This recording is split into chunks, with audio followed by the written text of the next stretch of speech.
What is growing on? You guys know where I'm at, back at everyone's favorite farmer's house, and I got a call from Jim earlier today, or actually I have to say a message. Hey Pete, I'm leaving town, getting ready to head back to Maine. If you want to get back over here, do a final video, now is the time. Well, leaving for Fort Myers tomorrow morning. We're doing a project Wednesday through Saturday down there, actually phase 2 of a really cool project we started a couple years ago.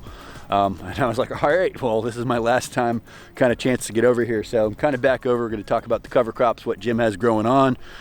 Also, just so you know, I'm bringing him another one of his commission checks for the master class. So I think I've given Jim 3 checks now, a little extra money, like something Jim doesn't even need, but brought him some extra money. Maybe he could buy another greenhouse, another tool. He was talking about getting a windrow machine for up in Maine. So as you all know, I'll be going up to Maine probably August if everything goes like it's supposed to. So that is the plan as of right now.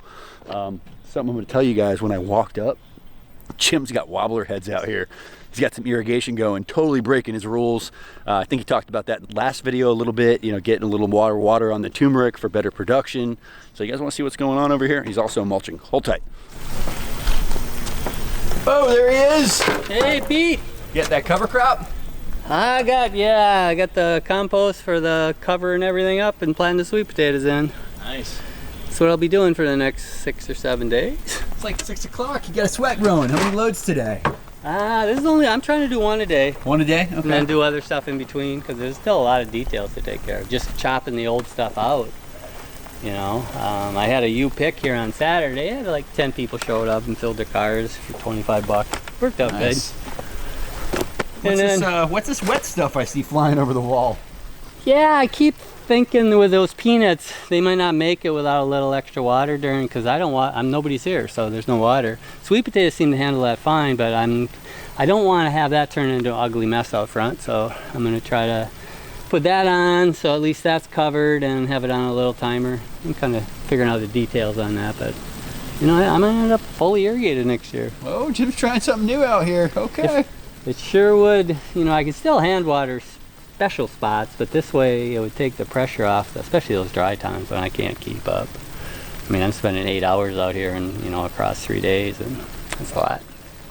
Would make life a little bit easier. It could. It might not be as good. I'm gonna say, might take your eyes off the garden a little bit. Well, it'd take my presence out, but yeah, I'll have to go back and forth with that and see. But I think it's worth it when I'm not here. Especially, I got a zone over by the turmeric, and I think that might really up it. Because I think that's what Mark does. He just gets that deep moisture, and he can get, you know, those. I mean, he's getting like 20 pounds off each plant.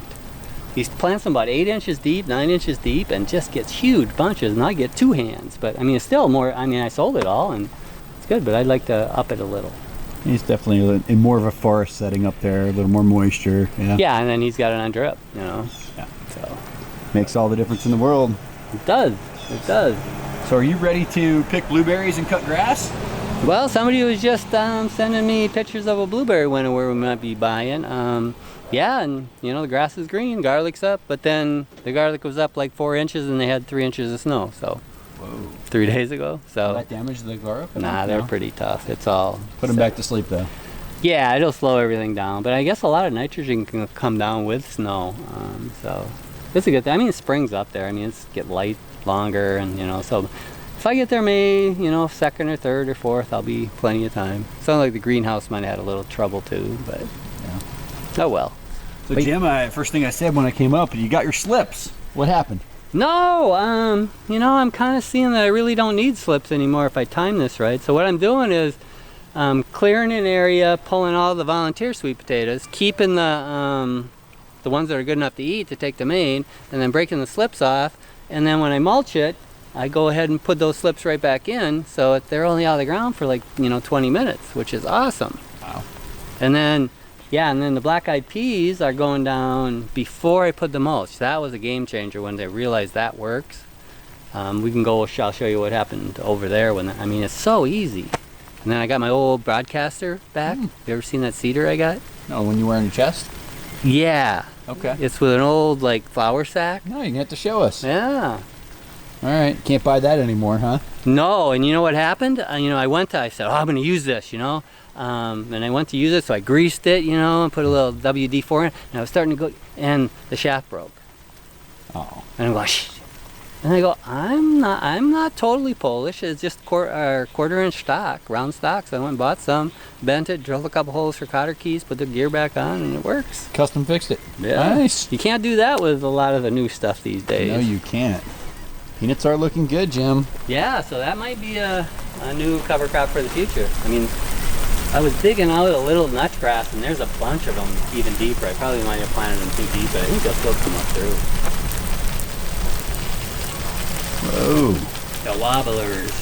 So you ordered slips. They are still coming. They are. So I've got, I think, 1,500 coming. Wow. I got that new white one that's purple on the outside. People want it. I don't like it at all, but it's a clean grower, so I'm going to put that in. And the rest I'll probably sell because I really don't need them. And I'm amazed I'm able to keep this under control. The edge. The edge with Bermuda. Well, how are you doing it? What's your trick? You want to see? Oh. Where's my pitchfork? So it seems that if you just go on the edge, and so the Bermuda seems to just go into the new stuff instead of, go under and come up.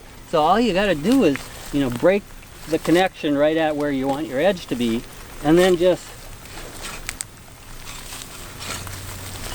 follow it out. How often are you doing that, Jim? Once a year. Well, twice a year. Twice a year. I'll do it when I get back, and I'll do it now that I'm leaving, right before I mulch. But usually I can get all the nodes, especially follow them down.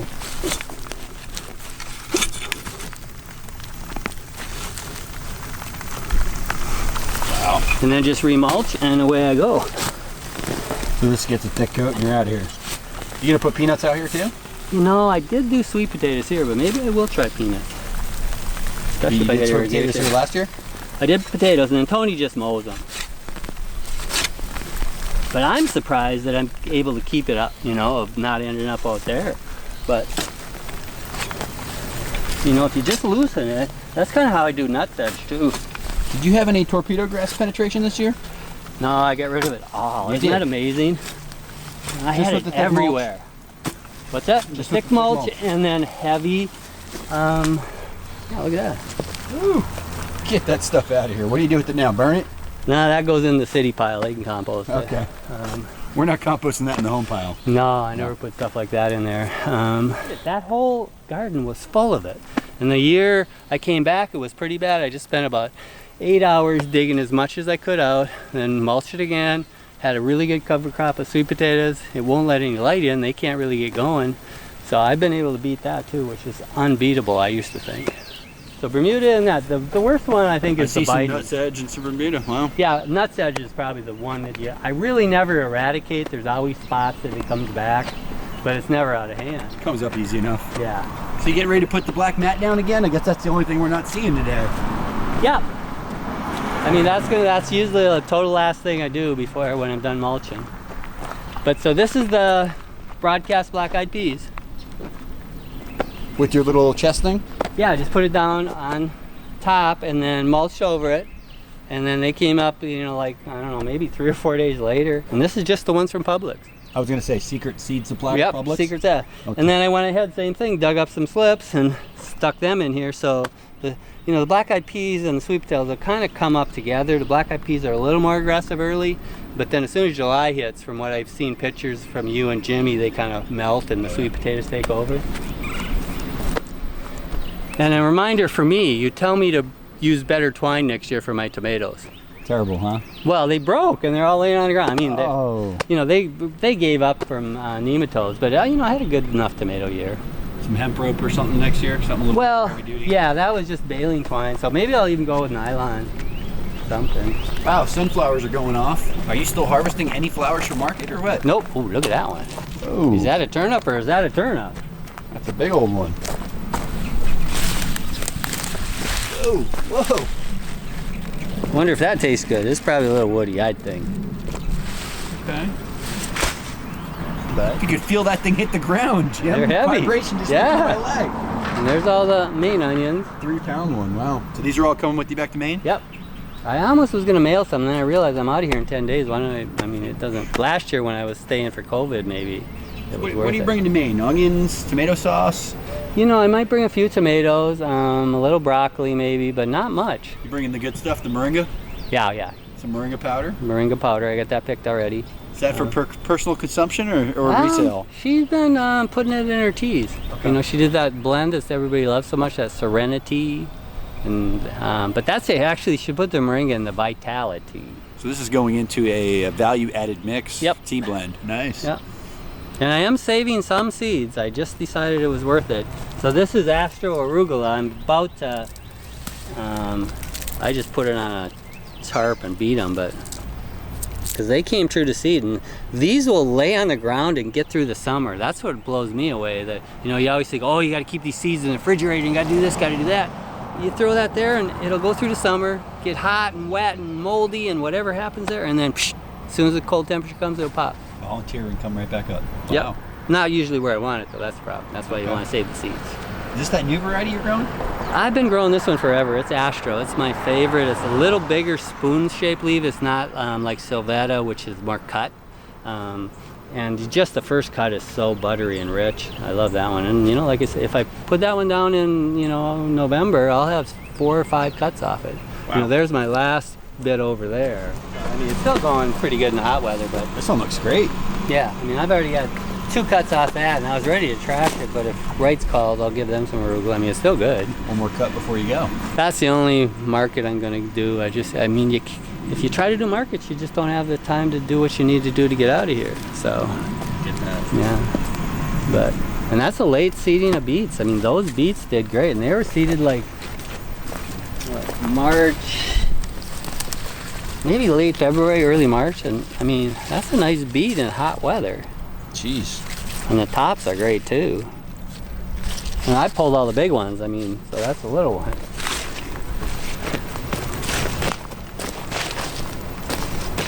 And what else? It's just kind of a shame to pull these broccoli. I can't believe the side shoots on that Arcadia. Really? I mean, I was still cutting side shoots off the ones I planted in October. But, so that one, I've got the big heads, but here's a side shoot. Mid-April? Whoa! Side shoot broccoli. Almost like a head. And I mean, you can do that, and yeah, it's amazing. There's another one. Arcadia is the one. Too bad I can't find the seeds, so I'm saving seeds from Arcadia too, just to see if they will come true. It's not an open pollinated. I just still don't understand how all that works. Do you? Might need to get with Mr. Dell on that one. He's been collecting this for some Well, years. he's got that Decicio. I don't like that one. Oh. You know, that's open pollinated. Whatever that means you're guaranteed to get the same thing every time. But how did they get the Arcadia seed? I think they like wrap the flower or something with paper. Is that so what that it doesn't get pollinated by something else once it's been in there. Yeah. You know, so who knows? So then Arcadia could have crossed with Happy Rich, and then I might have huge Happy Rich. So I'm saving the seeds. We'll see. That's exciting. But these were a nice surprise. Beautiful.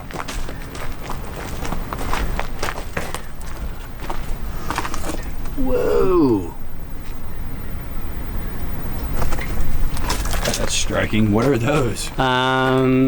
Gladiolus. Gladiolus, nice. Yeah, they worked out good, and these multi-stem sunflowers are awesome for cut flowers. You can get the big one up top, but then all the lower ones. Wow, garden's doing great here. And then look at this glad. Ooh. What a stunner. Yeah, that goes good. And then you mix that with snapdragons. And then this is something that blew me away. I never knew this would happen. So that's a roselle that's self-seeded in October, November. Came up, and because they flower It's a whole patch. Wow. Yeah, but and how they flower based on day length, so they're flowering now, but they won't flower again until September. Wow. Or October. That's what Josh says anyway. But I moved some of those in that irrigated zone, so I'm going to see if they just kick butt too. Are you planting those again this year? Like I said, I just dug those up. Wow. I mean, they're great. I mean, that's if you've got irrigation, you can just stick that in the ground. And, So you're not going to plant any others, just the volunteers? Yep. Okay. Yeah. That way I know it's a really hardy seed that did it on its own. Yeah, wants to be here. Yeah. You replanted the 2 papaya? No, so last year I moved a bunch of papayas around because I saw that as a good crop. None of them fruited. I don't know what was the deal, but I mean, they're ideal size now. I've got 1, 2, 3, and then I got 4, 5, 6, 7, 8, 10 now. And they're all off that one, the huge one. The big one, wow. You know, I don't know if that was that something sunset. Came out of Echo. Really? It's an orange flesh, very orange flesh. I like it. Good variety. Not skunky at all. We got mangoes sizing up over there, Jim. Yeah, I wish I'd stay a little longer. I could take them to Maine. Might be able to ship you a couple. Well, there we go. Have to send so you can taste them at least, huh? I mean, will they still hold like when it's got 6 on one little thing? If they're starting to form, typically, yeah. These trees really produce. Yeah, those mangoes are there. They're setting. I mean, yeah, there's a few on the ground, but you can... Are you still dropping some fruit? A little, yeah, Yeah. but still. I mean, that'd be amazing. I mean, last year it probably had 6, but now it looks like it's got like 40. Pretty good mango crop for New Port Richey. Yeah. Take it. Yeah, we'll take it for sure. What else is new on the farm? There's a black-eyed pea that came up by itself. Volunteer? Yeah. And I love how, you know, it always gets those aphids. I think it's so cool. It doesn't hurt the plant at all. See, people would be going, oh, I gotta save my... It doesn't hurt the plant. They do wonderful. They flower and do everything, so... Well, you still got some ants. Yeah, but your things work. They work. They ran out of... I ran out just yesterday, and there was some in the house. I go, shit. Go outside, and they're all empty. Really? As soon as I fill them up, they're out of the house again. So it's working. It's working, but it's not eradicating them, but it's keeping them out. Now, so, did you have a point of time there where they weren't filled? Yeah, I must have been. Yeah. They're going through it pretty quick. Yeah, it's about keeping that perimeter set up and getting them out. Yeah. And I did go ahead and try your... I can show you that. The tanglefoot. Okay, on the mango? Well, not on the mango, because the star fruit were getting beat up by the ants. Yeah, they you know, get in the fruit on the tree, and then there's still a few on here. But there's one right there. Look at that! I see ants on it. Yeah, that one's probably almost empty too. But they come into this, and they'd eat them when they're green. Really? I mean, they'd be empty. So I went ahead and put tanglefoot on, and that day they stopped. Oh, it's completely covered in ants. Yeah, and they said you're not supposed to put it on the tree, but I haven't seen any problem. So you didn't use the paper or anything fancy? Okay. No, I figured because it's not in the sun. I think that sounded like it was the issue. The oil would, you know, do something with the sunlight. You can see the ants migrating below it to totally stop them. Yeah. Wow.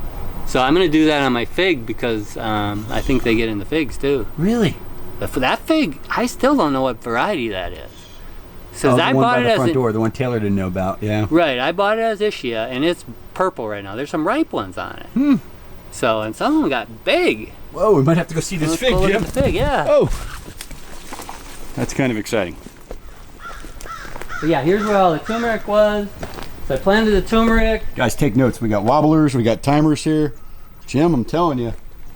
So that one is a bigger. That's got a real solenoid on it, right? Yeah. Yeah. Okay. Jim, I even heard you get a text message earlier. I heard that smartphone in your pocket. I know, it's all bad. Whoa. It's all bad. But this one ain't working.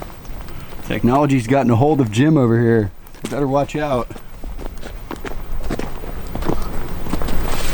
Wow, did that get huge overnight? Look at that thing. Jeez. What? Is it soft? It's split. It's a little soft. I mean, it's split. But that's when if I put tanglefoot on this, I'll keep the ants out of it. But these are all late crop, and now see it's putting on a bunch of them. Up top, Up top, that must be the big crop. This was one that said earlier. Yeah, this looks ripe. I never realized how good they are. This is Jim's mystery fig? I bought it at Ischia, but Taylor said it looked like a black mission to him, and he said it wouldn't do nothing here. Almost LSU purple looking. That purple, wow. No, this thing's a stud. But I mean, that doubled in size in the last day. Wow.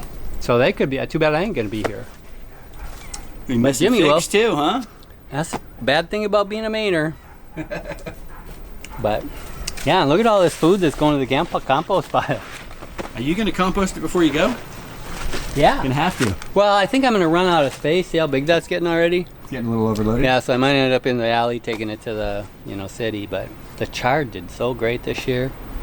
But again, I'm really tuned into the idea that, you know, nematodes affect these plants, but you know, only in their later stages. So the early stages, you can get big crops with the nematodes present. Because I bet if I pull this, there's nematodes on it. But look how healthy it looks. Yeah. Look at that pearl necklace. Whoa. But it hasn't got bad enough to affect the plant. Plant's still looking good, wow. Yeah, I mean, so I'm getting, that's one reason I plant like 3 or 4 different generations. So as they get old, I have new ones coming on that are fresh and harvestable.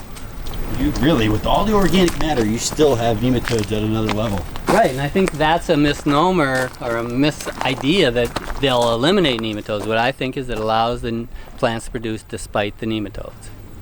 So, and I don't worry about trying to get those out. I just cut them off of the ground. I mean, nematodes are here. Wow. Welcome them.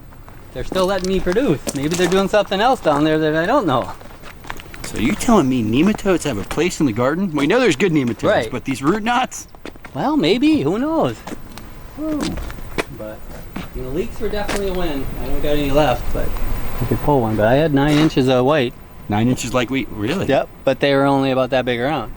But that was because they're late. So if I get them in, because I had some that were above ground that I didn't deep, and they were as big as a regular leek. So that'll be a new good crop next year.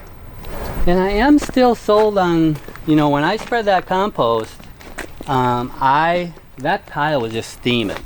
So imagine what's there. So whatever's causing that is that microbiological activity. So there's life in there. And I think once you expose that to the air, it kind of dies and stops. But, you got it to work. It killed all the weed seeds. But, what I'm doing is I'm spreading it like 1 inch or 2 thick, right? And then I water it in really hard. So it's almost, I was seeing it, think about it, a compost tea. So I'm pushing all fresh water, the well water, right through all that new hot compost and pushes it down like a tea into the soil.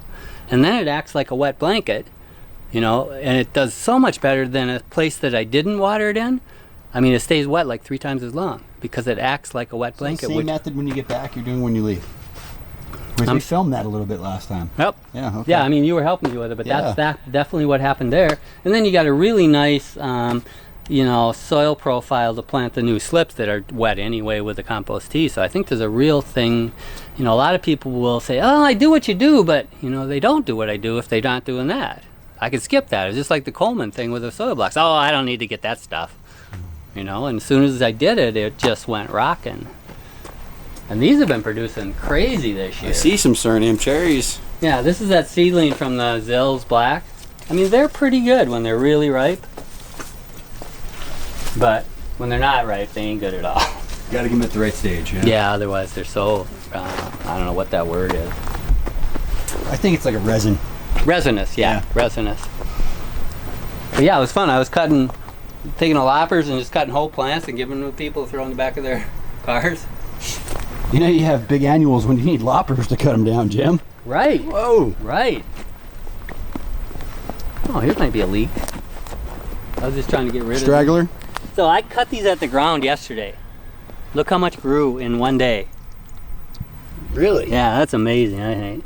Still some energy down there, huh? I'm gonna get it. Well, he's well rooted. That's probably why he's still there. Yeah, I ain't gonna get it, but 9 inches of white. Wow. See, and I was thinking you were putting more than 2 inches of compost down this year. Still the same ordeal? I'm kind of worried I'm getting too much. Really? I mean, it might. So I'm even thinking, maybe I might have to shovel 6 inches up. You were worried you were getting too much? Well, I mean, you end up covering the house, but usually it disappears. I'm seeing that, but then I'm starting to wonder, It's disappearing less now? Maybe. You're finally hitting a point? I don't know. We'll see. I mean, there'd be some good stuff to scrape 6 inches off, Jim, if this stuff didn't disappear, how high would it be? Would it be taller than the house? No, it'd be as tall as these trellises, though. As the trellises, okay. Yeah, it'd have to be. Yeah, it'd have to be this tall. If it was just not disappearing. That's all? Yeah. Okay. So I'm still thinking, if I stopped in 4 or 5 years, it'd probably be close to great again. But yeah, I'm loving having the slips go in like minutes after they came out of the ground. Plus I got potatoes to take to Maine. Double whammy. Yeah. So the same ones you're slipping, you're going to take up there and eat? Yep. Nice. And they should cure about, you want about 10 days in hot weather, and that's what I'll have. Supposedly that sweetens them up a little. Really? But like I said, I've got a couple different varieties coming with a George's Plant Farm order. So I'm gonna try those. But I like this pointy leaf one. I think it's called Diane. It's got a redder skin. I kind of liked it better this year, so, but it never produced. But I'm just wondering, you know, if I'm giving this extra moisture, if it will do better. Josh, I'm starting to remember, he was claiming that, you know, that early, when they're setting, that it really makes a difference. And that's usually when I'm not here, and it's, you know, May, June, before the rainy season starts. So who knows, maybe 20,000 pounds of sweet potatoes this year. You know, if you grow too much, you don't have an outlet because you don't have the connections yet. But over the years, I've just made these connections. So if it can't go to Wrights, it can go to the CSA. And if it can't go to the CSA, I can call Bree. And, you know, that all adds up. So how many times a week are you going to run the irrigation, Jim? Oh, what do you think? Probably 3. That's what I was going to do. And you shut it off in June? Have somebody We'll come see. over? Maybe George will be overseeing it. So it doesn't hurt to water and with the rain going. I mean, the only thing is if the well went dry, but I mean, it ain't going to go dry in the rainy season. No, it's have to worry right now. Yeah. We're getting some pretty decent rain for drought season too. This is I mean, but I was looking at the journal last year and the same thing, like 2 nights ago, we got an inch of rain last year. So it does happen, even though we don't think it does. Yeah. You know, pretty cool. But yeah, not leaving any plants for other people to harvest except them figs. That's it. And there'll be pineapples for somebody. They're a good crop. Not a lot on. There's one over there. I got like 6 out front. I guess these eggplants will stay. These are from Mehmet. Really? They're Turkish ones. Supposed to be a little. That one over there is just the other one, but this one's supposed to be different. I don't see any fruit on it yet. Oh, there's one. So that'll be a little. Looks like an elongated one. Coming on. Whoa. Yeah. Okay, so rodents, squirrels coexist. Yeah, the squirrels and the feral cats, I think, coexist, because I've had a little issue with that. I almost got the BB gun out, and then I go, oh, that'd be mean to shoot one of the squirrels, so I don't got nothing I can't lose right now. You know, I thought they might be digging up my peanuts, you know, but that hasn't happened. I say it would look like it's not. Armadillo is my biggest problem. I don't know if you call that. Do you get armadillos? Yeah, I do. Okay. But not like Josh. You know, I mean, he couldn't grow anything, right? Yeah. So and that's being the urban setting, I think, is probably your biggest factor of helping there, right? right. And luckily, the raccoons have disappeared. The December came through here about 3 or 4 years ago and just killed everyone. So I haven't seen a coon for ages. But you know, that's something I keep hearing all the time. I mean, you got it too as a landscape installer. The raised bed idea. Everybody wants to raise bed, right? And so now you got to, where do I get material? The only reason I can see for a raised bed is what Josh had. Otherwise, why don't you just raise the soil you're planting in? You don't need to contain it. The neat necks, yeah. Yeah, but like I say, I'd rather have a whole area raised and then actually make small basins in my planting areas and have my paths raised, because that holds the moisture. But I've been going through that for years. You heard that before. Yeah. But yeah, there's all the free sweet potato slips from all the uglies. That worked out pretty good. You just kept the uglies in the garage until it was time? Yeah. You know, I put them in about 10 days ago, and I could be transporting, disease, but, because that's got some scurf on it and some wireworm, but I mean, look at those beautiful slips. And if they ain't sitting in the mail like my other ones are and like yours are right now, and I can put them in the ground and away I go. Ready to go. Wow. Same thing if I sell them. I mean, people have them to plant that day. I have a feeling you're going to be selling some slips, Jim. Good. Oh. A little extra cash never hurts. I don't know what I'm going to do with it, but I'm buy blueberry winterwear. All right. And a new wall tent. A new wall tent. Uh-oh. That's a big deal. But yeah, it sure looks different. I always like this whole quick changeover. I mean, 3 days ago it looked like over there. So, just taking the effort, I mean, that's like a normal person, that's like, 6 gardens? So, yeah. I mean, so it doesn't take all that much time as long as you're organized. I got the mulch, I got everything ready to go. That was 3 days, this whole area. Not bad, Jim. No, and that's what, I mean, 3 days, 3 loads of mulch. 4 loads of mulch. 4 loads of mulch. Yeah. So one day you did 2. Yeah. Okay. Well, I got it. Yeah, I kind of worked it in, but so between those 3 days, I got 4 in. Yeah. Big Red's holding 10 yards, you think? 8 yards? I figure, what's that bucket? It's a 2-yard bucket they got over there. He loads that thing. And then when he loads it, it's 3. So I figure it's 6. Okay. If You he only loads puts 2 it. scoops, 2 Yeah. heapers? Yeah, 'cause especially when it's like this, it's heavy when it's you know, broke down like this. And I don't want to overload her. 6,000 pounds at least, yeah. Yeah. I mean, I don't know what the payload's supposed to be on that. Oh, Big Red can handle it. It's them goddamn drum brakes, though. I ain't like them discs. I mean, it can dump it. I don't dump it much, but... Just don't stop. Right, well, yeah. Especially with that much load, yeah. But, no, it's been a great year and looking forward to it. I'm looking forward to getting up to Maine, Jim. Blueberries, Yeah. lobster mushrooms, whale seeing, Maybe lobsters? some seals. Whoa, real lobsters, okay. Yeah, we're going to do a run down at Denny's. Maybe we can even get you out on a camping trip. Oh, we got the sailboat. Jim. I don't know if you trust us to sailing. I don't know trust about me that sailing. Reversing Falls is right there to suck you down. Ooh, I remember that. Yeah, that was spooky. Well, that's just like right around the corner from us. So, you know, if we sail around that point back to our back part, that goes right. I mean, if you get caught there, the Reversing Falls would just suck you in. You better be careful. We got a little 4-horse, Okay. 4-stroke, so that should motor be better stay running. Yeah. or the wind, one or the other. All right, Jim, we love you. Back into Maine You know it. until August?